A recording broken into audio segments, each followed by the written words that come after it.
Thân chào cả nhà, không nên xem chùa đâu đó. Nhớ đăng ký, like, comment để ủng hộ team nha. 12 giờ này tôi bị bạn thân cắn tỉnh dậy. Trong bóng tối, cô ta bịt miệng tôi, tay run rẩy.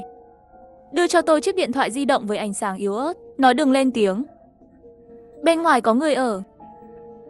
Tôi nhìn về phía cửa, kính mở một chiều xuyên qua cửa. Một bóng tối bị biến dạng. Người đàn ông đang tìm kiếm thứ gì đó trong phòng khách. Đây là một quán bar, chúng tôi thuê cùng nhau. Phòng khách có người là bình thường, nhưng chúng tôi là chị em. Người đàn ông ngoài kia, hắn là ai? Kẻ trộm đột nhập nhà? Hình như cũng không phải. Hắn có một cái liềm trong tay. Vậy lên xuống, không chỉ có nước bắn tung tóe trên cửa, ngoài ra còn có tiếng va chạm răng rắc. Khoảnh khắc tiếp theo, sự mát mẻ làm tôi ngửi thấy mùi máu. Tôi cứng ngắc không thể cử động. Bạn thân run tay đánh mấy dòng chữ trên điện thoại di động. Đưa cho tôi. Tôi nhắn tin báo cảnh sát rồi. Cảnh sát nói sẽ đến ngay. Mất khoảng 30 phút. Hay khóa cửa lại. Cách nói này rất đơn giản, nhưng vận hành rất khó. Bởi vì chủ nhà có một thói quen mà hầu hết mọi người đều treo chìa khóa cửa phòng ngủ trực tiếp trên khóa cửa.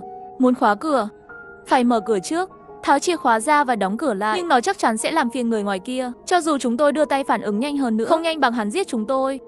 Bạn gái run rẩy ra khỏi giường. Tôi kéo cô ta lại, đè lên giọng nghẹn ngào của mình.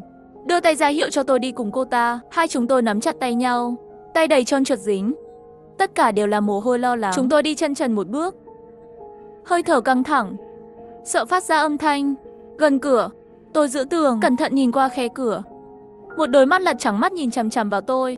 Tôi lập tức máu từ lòng bàn chân lạnh đến đỉnh đầu. Tôi bịt miệng lại, giữ chặt tường để không hét lên. Đó là đôi mắt của Tiểu Lệ. Toàn bộ đầu của cô ta bị cắt ra, treo trên xà cửa, máu chảy xuống cổ. Tôi không tự giác run lên, nhưng lại cắn chặt răng, không dám phát ra âm thanh. Tôi nắm chặt tay bạn thân, hít sâu vài hơi, lại nhìn về phía mặt tiền. Tôi cố gắng không nhìn thấy Tiểu Lệ bị treo cổ. Nhìn thấy người đàn ông qua khe hở. Anh ấy cao, mặc áo mưa màu đen, quay lưng về phía tôi, đi lại trong phòng khách, lật tung khắp nơi, sau đó đi vào một phòng khác. Ngay bây giờ, tôi lập tức mở cửa, rút chìa khóa ra, sau đó đóng cửa và khóa lại. Không yên tâm, tôi canh cửa để bạn thân giữ. Ghế sofa, mặc dù chúng tôi di chuyển nhanh, tôi vẫn nghe thấy người đàn ông đó. Âm thanh chạy ra khỏi phòng nhanh lên. Tôi hét lên với bạn thân. Một tiếng nổ lớn, hình như đầu của người đó đập vào cửa.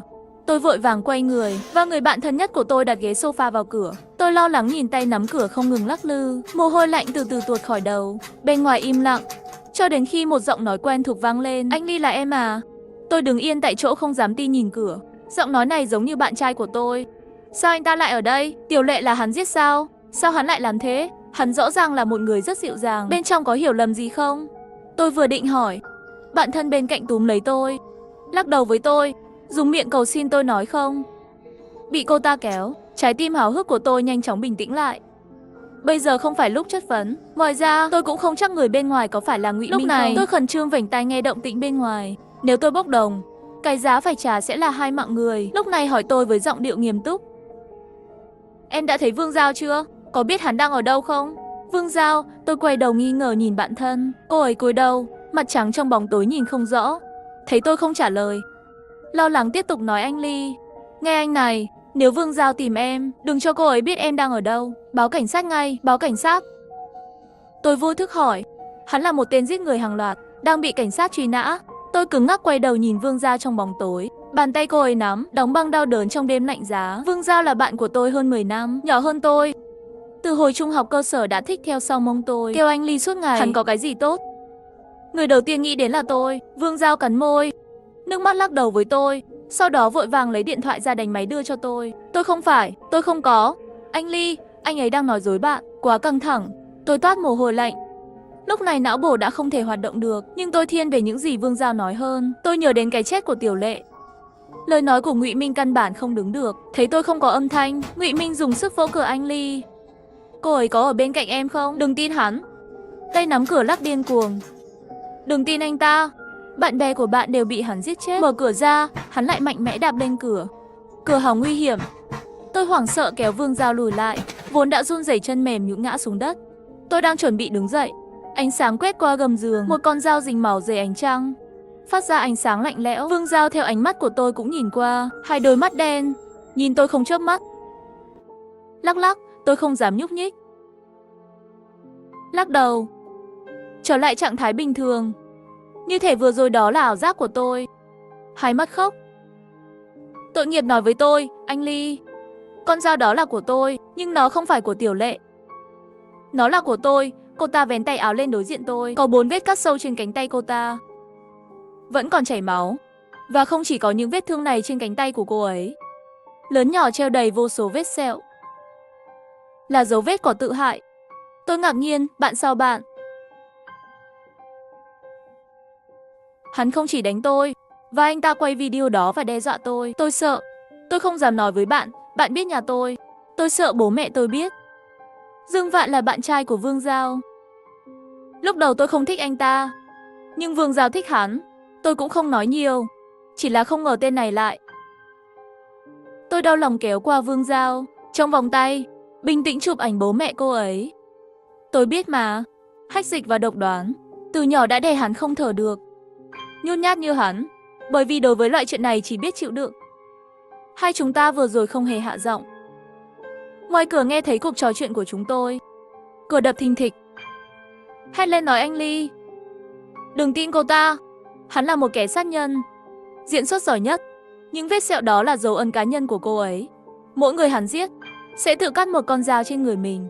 Là cảm giác nghi lễ trong lòng biến thái của hắn. Nhiều nghi ngờ hơn, không thể giải thích được xuất hiện ở đây. Tôi tin tưởng Vương Giao hơn.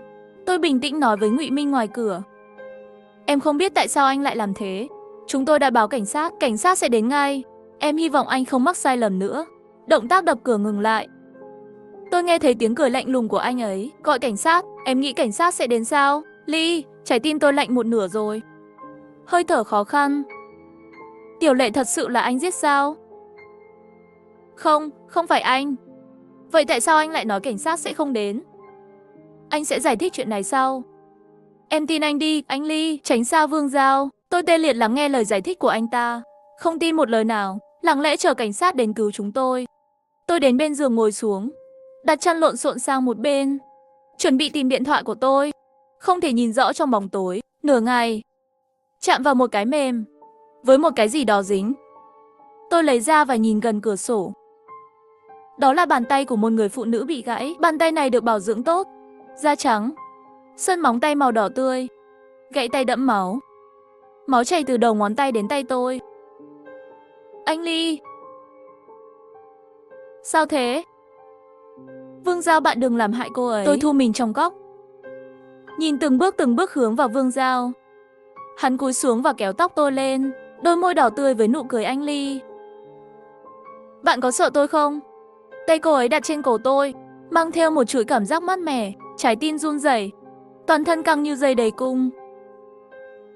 Vương Giao ngồi xổm trước mặt tôi, nhìn thẳng vào tôi, hỏi lại tôi. Bạn có sợ tôi không? Tôi miễn cưỡng cười, trả lời không. Sao có thể chứ? Nhẹ nhàng, ném xuống đất gãy tay. Trong lòng tôi rất sợ hãi, chống lại sự thôi thúc rút tay lại. Bởi vì trong tay Vương Giao không biết khi nào cầm lấy con dao dính máu. Vương Giao dùng dao lướt qua tay tôi. Độ lạnh của kim loại thân dao nổi da gà trên tay tôi. Ngụy Minh bên ngoài vừa hét vừa đập cửa. Đã đặt ghế sofa dựa vào cửa, mở ra một chút. Trong lòng tôi mong chờ anh ta nhanh chóng đập cửa vào. Vương Giao nhìn cửa, nhẹ nhàng cười thành tiếng. Hắn cúi đầu, dùng dao cắt cổ tôi, đưa vào tai tôi. Ngay khi tôi nghĩ hắn sẽ giết tôi, hắn lắc đầu, thì thầm nói với tôi bằng giọng nhẹ nhàng. Anh Ly, nghe tôi này. Ngụy Minh, hắn mới là tên giết người hàng loạt. Tôi bị hắn đe dọa. Hắn bắt cóc bố mẹ tôi, đe dọa tôi nếu tôi không làm những gì anh ta yêu cầu. Hắn sẽ chặt tay chân của bố mẹ tôi. Đó là bàn tay của mẹ tôi. Ly, hắn là một tên biến thái, thích nhìn con mồi sợ hãi trước khi giết người. Bạn chính là mục tiêu hắn chọn lần này. Ly, làm sao tôi có thể làm hại bạn? Lát nữa bạn tiếp tục giả vờ sợ hãi. Chờ mở cửa, tôi ngăn anh ta lại. Nhớ chưa? Hắn cầm dao, cúi xuống và ôm tôi thật chặt. Lời nói sẵn sàng nhìn tôi, nước mắt trong mắt, bên trong đầy sự van cầu. Ly, hãy sống sót. Tôi hoàn toàn ngơ ngác, bị Vương Giao buộc phải kéo lên, kéo đến cửa. Vì sợ Ngụy Minh ngoài cửa nghe thấy, hắn dùng tay lo lắng ra hiệu với tôi, sau đó đặt tay lên khóa cửa, miệng nói với tôi. 321. Hắn mở cửa. đập vỡ bằng chính cơ thể của mình. Tiếng cười bất ngờ, bị vương víu với anh ta, hét vào mặt tôi. Chạy đi, tôi không có thời gian để suy nghĩ. Quay đầu lại thì chạy xuống lầu. Tôi nghe từ phía sau, hai người đấu tranh với nhau, hét lên, lăn và bò thẳng đến cửa chính. Đây là một phòng tiệc trên tầng 1. Miễn là tôi có thể ra ngoài, có thể gọi những người đi ngang qua giúp đỡ, tôi có thể quay lại.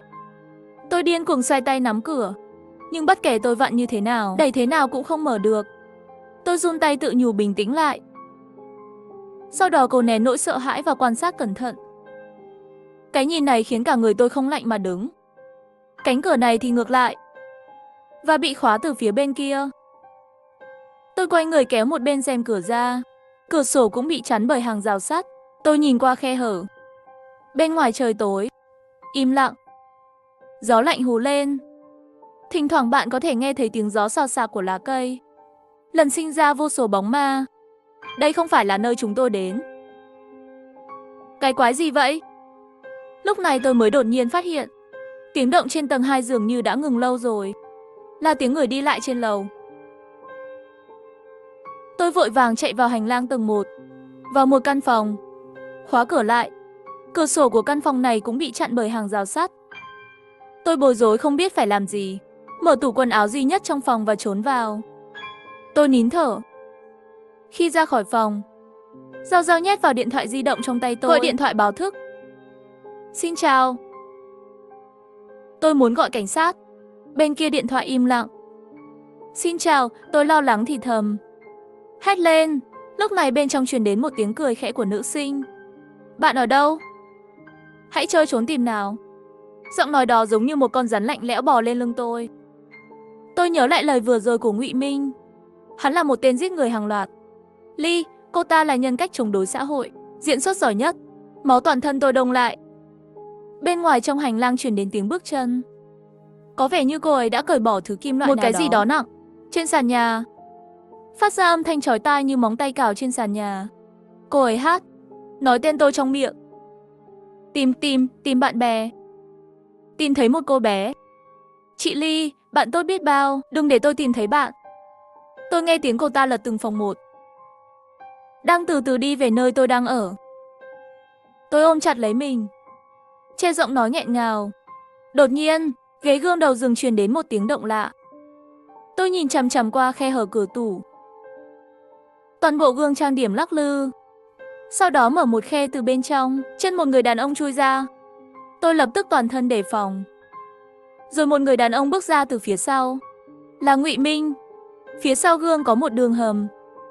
Ngay khi tôi vẫn còn ngạc nhiên, Ngụy Minh tìm thấy tôi ở cùng một chỗ, đến ngay cái tủ mà tôi đang trốn.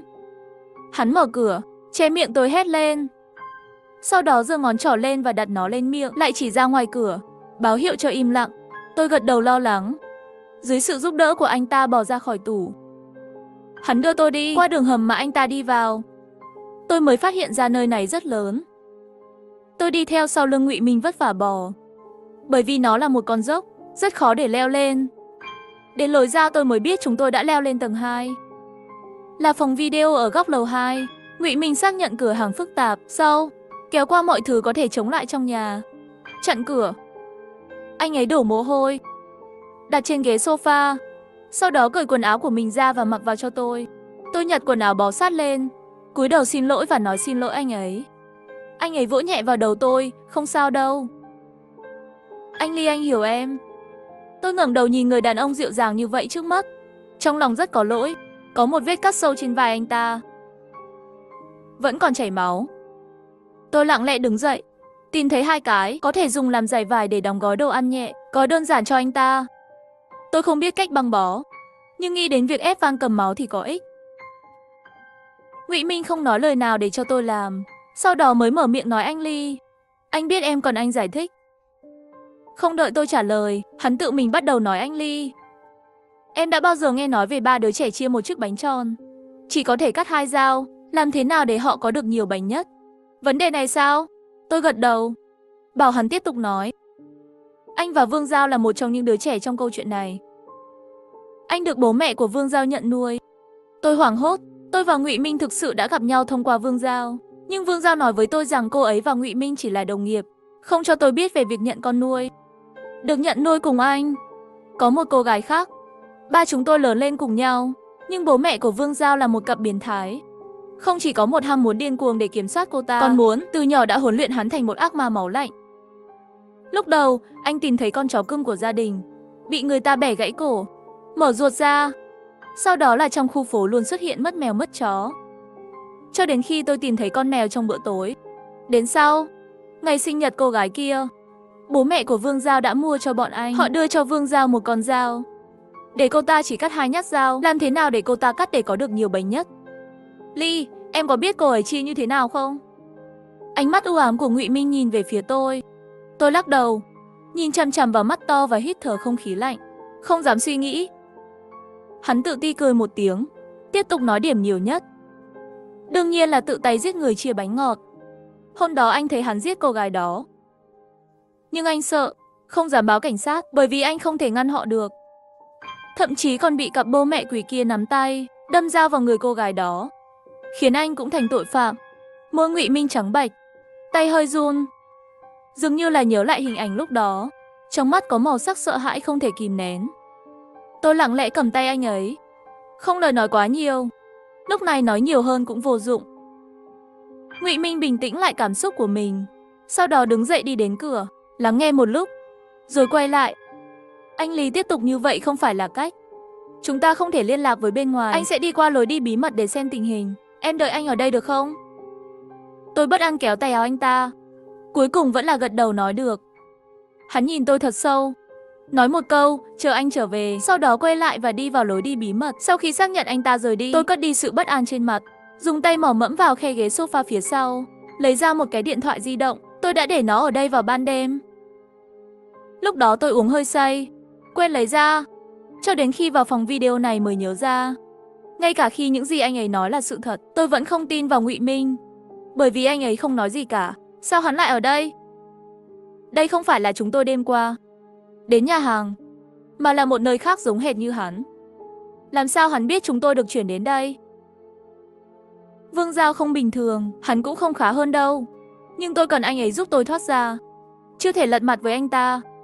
Tôi đã gọi cảnh sát, đã gửi cho cảnh sát vị trí của tôi, sau đó giấu điện thoại đi, yên lặng nghe động tĩnh ngoài cửa và đường hầm.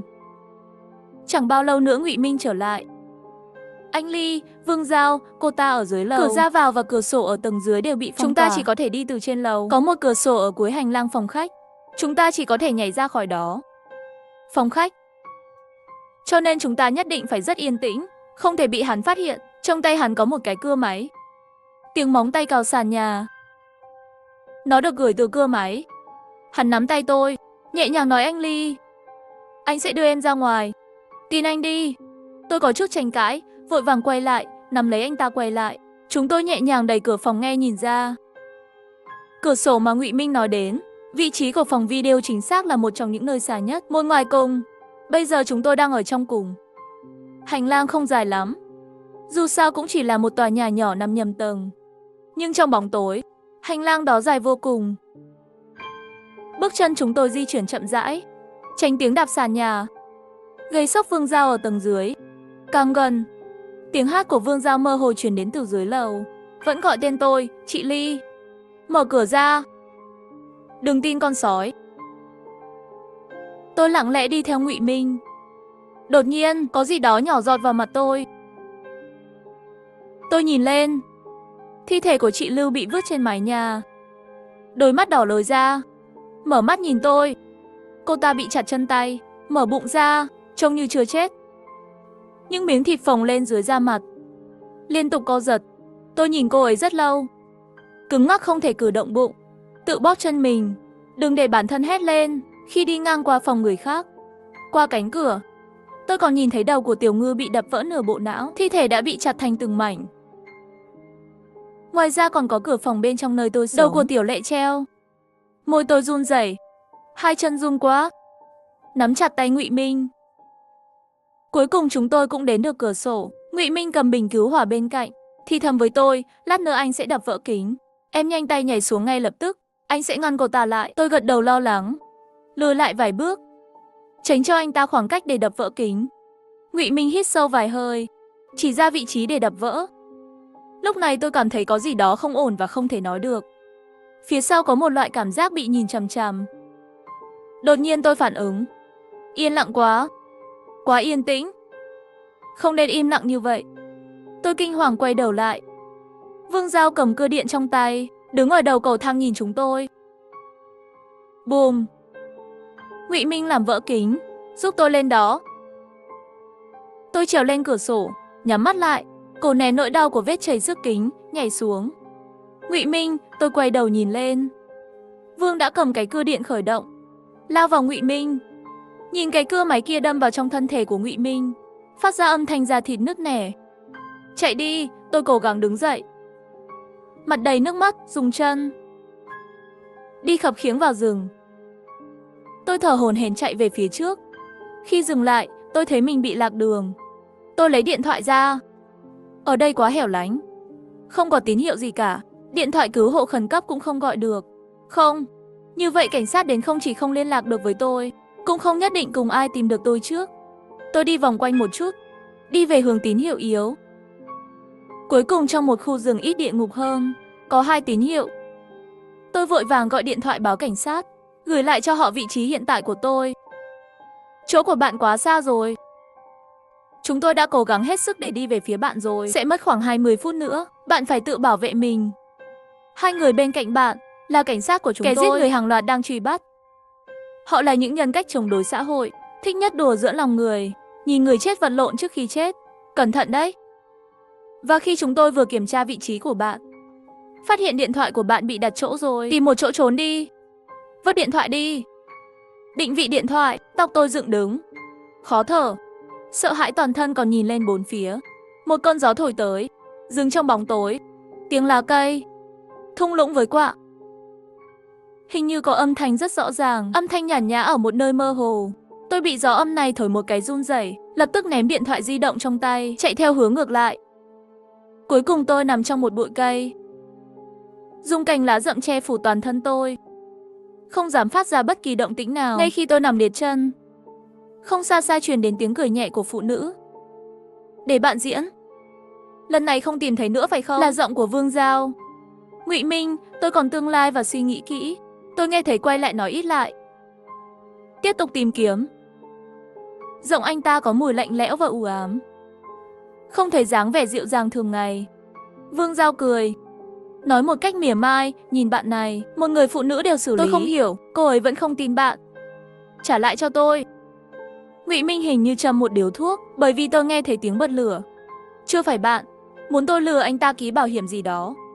Cái này lẻ lẻ cân rất, nói gì không chịu ký, phải đợi luật của bố, quay lại xem bảo hiểm. Tôi nguội lòng, nhớ lại lúc trước cùng Ngụy Minh đi du lịch Thái Lan. Chính sách mà anh ấy đã giới thiệu cho tôi. Lúc đó tôi cảm thấy kỳ lạ, nhưng Ngụy Minh thấy tôi từ chối cũng không nhắc lại nữa. Và anh ấy luôn lịch sự trước mặt tôi. Hình ảnh của một quý ông nhẹ nhàng, tôi không nghi ngờ điều đó. Nói ra nói đi vẫn chưa phải là khả năng của bạn. Đó có phải là những gì bố mẹ tôi đã dạy bạn? Vương Giao cười. Được rồi, vẫn chưa tìm. Hình như phát hiện được vị trí trong điện thoại của hắn. Lần này chắc là trốn ở đâu rồi? Khu rừng này lớn thế này, hắn một cái chân quẻ không chạy được bao xa. Vương Giao không cho hắn mặt mũi, vẫn chế giễu. Bây giờ biết gấp rồi. Nhìn câu chuyện bạn vừa bịa ra kìa, tôi đã giết con chó đó. Bạn đã giết con mèo nhà hàng xóm, suýt bị cảnh sát phát hiện. Vẫn tôi đã che chở cho bạn. Bố là nhà biên kịch. Anh ấy đã bị ảnh hưởng từ khi còn nhỏ. Câu chuyện và diễn xuất của con mèo tam giác của bạn có thể lừa được hắn. Buồn cười, bạn chưa xong phải không? Vương Giao Ngụy Minh đè giọng. Giọng điệu kỳ lạ. Vương Giao của nhiên hết tiếng, không nói tiếp nữa. Hai người không vui mà chia tay. Tôi nghe thấy tiếng bước chân của họ. Mới dám đưa tay ra xoa xoa bàn tay đã tê liệt vì đau. Đột nhiên, tay tôi bị ánh trăng chiếu sáng một nửa, bị che khuất bởi một cái bóng phía trên. Tôi ngạc nhiên ngẩng đầu lên. Ngụy Minh đang vuốt ve phía trên tôi, cúi xuống, nhìn tôi với đôi mắt mờ nhạt. Tôi bắt được bạn rồi, làm gì thế? Tôi nắm chặt lòng bàn tay mình, buộc bản thân bình tĩnh lại. Nghe câu hỏi của tôi, hắn nhếch khóe miệng, nhìn tôi với đôi mắt u ám. Không phải em vừa nghe hết sao? Anh muốn tiền, em sẽ đưa cho anh. Miễn là anh không động, tôi đặt giá tùy ý. Hắn cúi đầu si ngốc cười lên tiền. Giá như tiền có thể giải quyết được. Nói xong hắn cất đi chất lượng âm thanh vừa rồi, kéo mặt tôi lên và nói đi. Anh sẽ đưa em ra ngoài. Nhưng một mặt mờ mịt nhìn về phía hắn. Không biết cậu ta bán loại thuốc gì trong hồ lô. Những gì anh vừa nói với em là sự thật. Đi nhanh đi, lát nữa Vương Giao sẽ đuổi kịp. Tôi bị anh ta kéo. Kéo cái của tôi, bây giờ đã sưng thành chân què của bánh bao. Đi bộ rất khó khăn. Nhưng vẫn chưa đi được 2 bước. Tôi nhìn thấy trong bóng tối phía trước, Vương Giao kéo cơ máy đứng. Hắn từ trong bóng tối đi ra, đầy máu. Trên cổ còn treo không biết là ruột của ai. Vương Giao hai mắt nổi bật, mắt đỏ ngầu, như một con quỷ khát máu. Hắn mở miệng, nhìn chúng tôi. Ngụy Minh thật sự đã phản bội chúng ta vì một người phụ nữ. Hắn oán hận nhìn tôi. Hắn chỉ là con mồi. Ngụy Minh bảo vệ tôi ở phía sau. Vương Giao, để cô ta đi, chúng ta đừng sai lầm nữa. Vương Giao cười ha ha 2 tiếng. Khuấy miệng nứt ra một đường cong tàn nhẫn. Hắn khởi động cưa máy, điên cuồng lao vào chúng tôi. Ngụy Minh đưa tay ngăn hắn lại, không thể tránh khỏi bị cưa máy cạo. Hắn hét lên, máu bị cưa máy bắn tung tóe trên mặt tôi. Đi đi, Lily. Tôi lắc đầu. Trong ánh mắt run rẩy của Ngụy Minh, đi đến phía sau Vương Giao. Sau đó giơ tay lên, nhặt con dao trái cây trên bàn khi đi ngang qua phòng khách. Cắm mạnh vào lưng Vương Giao. Vương Giao thân thể. Cái cưa máy rơi khỏi tay hắn. Hắn ngã lộn xộn trên mặt đất. Tức giận. Chết chưa? Tôi mơ hồ cầm dao trong tay hỏi Ngụy Minh. Hắn nắm lấy cánh tay bị thương đi tới. Xác nhận hơi thở của Vương Giao. Tôi lo lắng nhìn hắn. Chờ câu trả lời của anh ấy. Nhưng anh ta không trả lời. Chỉ cần đứng dậy và đi về phía tôi. Sau đó một tay ôm tôi vào lòng. Hôn lên trán tôi. Nói với tôi đừng sợ. Kết thúc rồi. Ly, anh chôn đầu ở trong lòng hắn nhổ bỏ rất lâu. Rồi ngẩng đầu lên. Ngụy Minh bị thương. Nói đi thôi. Hắn lắc đầu. Nói với tôi. Anh đã đợi ngày này quá lâu rồi. Tôi luôn thiếu can đảm. Không dám phản kháng. Là những ngày anh ở bên em. Nó khiến anh hiểu thế nào là sống. Ly, tôi biết mình có tội. Mặc dù họ bắt anh làm thế. Nhưng đó không phải là cái cớ. Anh là đồng phạm. Anh có tội, anh sẽ tự nộp mình. Nói đến đây hắn nghẹn ngào một chút. Lời nói đây áp sự bất đắc dĩ. Nhưng anh không nỡ bỏ em. Anh có thể ôm em lần cuối không? Nhìn ánh mắt sẵn sàng cắt của anh ấy, tôi không thể từ chối. Tôi đi qua, giơ tay ôm hắn. Em tốt quá. Anh ấy vùi đầu vào cổ tôi. Nhưng tôi không ngờ, sau đó anh ấy thì thầm cười vào tai tôi. Em nghĩ anh sẽ nói thế sao? Anh Ly, tôi hít một hơi khí lạnh. Mỗi sợi tóc đều dựng lên. Bởi vì tôi có một con dao trên bụng. Anh ấy vẫn thì thầm vào tai tôi. Hơi thở giống như một con rắn độc nóng ẩm và mịn màng. Tôi đã muốn giết hắn từ lâu rồi. Nhưng chỉ đơn giản là chết cũng không có ý nghĩa gì. Chậc chậc. Thật là một tình chị em. Vậy tôi sẽ đưa các bạn lên đường. Sao rồi? Anh ta từ từ di chuyển lên trên con dao trên bụng tôi. Quần áo rách. Cắt một lỗ dài trên cơ thể tôi. Tôi chịu đựng nỗi đau như con cá trên thớt. Hít vào không khí. Anh ta đưa dao vào cổ tôi. Thân mật chạm vào mặt tôi. Nhìn vẻ mặt trống rỗng và bất lực của em kia. Anh thích nó. Chắc cái đầu này cắt ra cũng là hoàn mỹ. Sẽ là tác phẩm nghệ thuật yêu thích của anh. Nói xong hắn giơ tay liền muốn rơi dao xuống. Nhưng tay hắn lại để lại giữa không trung. Mắt anh ấy mở to vì sốc. Nhìn xuống ngực mình. Tôi cầm dao đâm vào tim hắn. Còn dùng sức uốn cong. Dùng cái tôi vừa giết Vương Giao. Đặt dao trái cây. Con dao này tôi đã luyện rất lâu rồi. Ngày tim. Vô tư. Tôi cất đi vẻ mặt sợ hãi vừa rồi. Nhìn thẳng vào anh ta. Sau đó, trong biểu hiện khó tin của anh ấy, đứng dậy ôm lấy một bên ngã xuống đất Vương Giao. Hắn yếu ớt mở mắt. Cho tôi thấy một nụ cười mệt mỏi. Tôi ôm anh ấy, nghe tiếng còi báo động từ xa. Nụ cười hồi ức với anh ấy đã kết thúc rồi. Giao Giao, tên tôi là Lily. Trước khi được nhận nuôi, luôn ở trong nhà phúc lợi, sống một mình với em gái. Rồi một ngày, một cặp vợ chồng đến tìm em gái tôi, muốn nhận nuôi nó. Giám đốc gọi tôi vào một căn phòng một mình. Triệu Lệ đã tiêm cho tôi. Sau khi tỉnh dậy, tôi mang trên người một dấu vết quen thuộc của bố mẹ và con cái. Nhưng lần này, hắn không đe dọa em gái tôi như thường lệ. Bảo tôi đừng nói ra chuyện vừa rồi.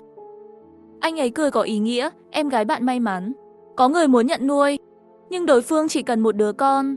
Tôi ngẩng đầu nhìn viện trưởng thật sao? Vỗ vào mặt tôi. Nhưng họ không thích những đứa trẻ có người thân. Nhưng nếu để đối phương biết cô ta có chị gái. Tôi quỳ xuống trước viện trưởng, để lộ cái cổ mềm mại của tôi biết phải làm gì. Làm ơn để em gái tôi đi đi. Viện trưởng hài lòng gật đầu. Tôi sẽ nói với em gái tôi khi tôi trở về. Đừng nói cô ấy có chị gái. Đặc biệt là bố mẹ nuôi. Em gái tôi gật đầu. Bị cặp vợ chồng đó lấy đi rồi. Nhìn bóng lưng cô ấy rời đi ngày hôm đó, tôi tưởng hắn có thể thoát khỏi hang. Không ngờ lại là đưa hắn vào một địa ngục khác. Khi gặp lại em gái nhã mai của tôi, chỉ còn lại một bức ảnh và một đống xương trắng. Hắn bị người ta tra tấn rồi thiêu sống. Cảnh sát nói đây là một vụ giết người hàng loạt, nhưng không bao giờ bắt được hung thủ. Họ nói người này là kiểu người chống đối xã hội, thích trước khi người chết, cho hắn vô tận nội tâm tra tấn, cho đến khi nạn nhân suy sụp, hắn đang vui vẻ hành quyết hắn. Tôi đã tìm kiếm rất lâu, chờ lâu lắm rồi, vẫn không có gì. Cho đến ngày đó Vương Giao tìm được tôi, kể cho tôi nghe một câu chuyện kinh dị. Một cặp vợ chồng giết người nhận nuôi 3 đứa trẻ. Từ nhỏ đã dạy chúng thích giết chóc. Tuân lệnh thì sẽ có đồ ăn ngon, với cuộc sống thoải mái. Người không vâng lời sẽ đói bụng, còn bị đánh đập nữa. Ngụy Minh hình như là trời sinh thích ứng loại này cuộc sống. Hắn tự nhiên ăn ngon mặc ấm. Còn Vương Giao là người bị bỏ đói và bị đánh đập. Hắn muốn vạch trần họ, nhưng cô ấy luôn được theo dõi chặt chẽ, không thể có được bằng chứng thực chất. Cho đến sau này, trước mặt hắn, giết cô gái lớn lên cùng nhau, còn để hắn tự tay cắt thịt hắn, làm cho họ một bữa tối. Hôm đó tôi ngồi như một xác chết biết đi. Nghe này, Vương Giao khóc và nói với tôi, anh Ly, tôi xin lỗi. Lúc đó tôi không thể tự bảo vệ mình, thật sự không có cách nào cứu được em gái. Hắn lại nói, anh Ly, tôi chỉ có bạn, cứu tôi với. Tôi chịu đủ rồi, tôi muốn kết thúc. Tôi sẽ dành phần đời còn lại của mình để bồi thường cho em gái bạn. Nhìn xem ác ma trước mắt, cô gái tra tấn nhiều năm, tôi nhớ đến người em gái chưa chết của tôi. Tôi biết, mục tiêu tiếp theo của Ngụy Minh là tôi. Chúng tôi đã cùng nhau lên kế hoạch này. Chị Tiểu Lệ, Tiểu Ngư, vân vân không phải là nạn nhân vô tội. Họ đều là nhà phúc lợi đó, nhân viên cốt lõi đằng sau hậu trường. Tôi đứng trước mặt họ, diễn xuất một bộ người ngu ngốc nhiều tiền. Họ rất vui, sẵn sàng hợp tác để lừa đảo tiền của tôi. Tôi và Vương Giao, bên trong tòa nhà nhỏ đầy camera giám sát, bao gồm cả đường hầm đó, nó sẽ tự động được tải lên sau khi sự việc kết thúc, đưa cho cảnh sát. Chúng tôi đã uống rượu, giấu điện thoại trong phòng video, sắp xếp mọi thứ có vẻ hợp lý, các mặt hàng thực tế và không hợp lý, rồi nắm tay nhau nằm trên giường, ôm nhau chuẩn bị mời bạn vào giấc mơ. 1 năm sau, vụ án của tôi cuối cùng đã được giải quyết. Tôi được tha bổng về tội tự vệ. Vương Giao đã khai hết với cảnh sát. Vì những lý do đặc biệt và trợ giúp, bắt được tổ chức giết người hàng loạt đã chạy trốn nhiều năm, bị kết án 10 năm tù. Nhà phúc lợi năm đó cũng sụp đổ dưới dư luận xã hội. Chỉ là không biết những người bị bắt có thực sự là người đứng sau câu chuyện bên trong không? Nhưng mọi thứ liên quan đến chúng tôi đã lặng lẽ kết thúc rồi. Tôi đứng trước bia mộ của em gái tôi, nhìn khuôn mặt tươi cười của cô ấy. Cúc Mai, chị gái đã báo thù cho em yên tâm ngủ đi. Tôi cúi xuống đặt những bông hoa trên tay xuống, nhìn thấy ở đó đã có một cái hộp màu đen. Em gái tôi đã bị giam giữ bởi những con quỷ đó, không có bạn bè. Cái này là ai tặng? Tôi nghi hoặc mở hộp ra. Bên trong có một chiếc đồng hồ nam. Màu máu trên mặt tôi run rẩy đóng hộp lại. Đột nhiên quay đầu, bốn phía yên tĩnh kỳ lạ, không có ai ngoài tôi. Đó là chiếc đồng hồ tôi từng tặng Ngụy Minh. Sau đó anh ta nói bị mất rồi không bao giờ tìm thấy nữa. Toàn văn xong.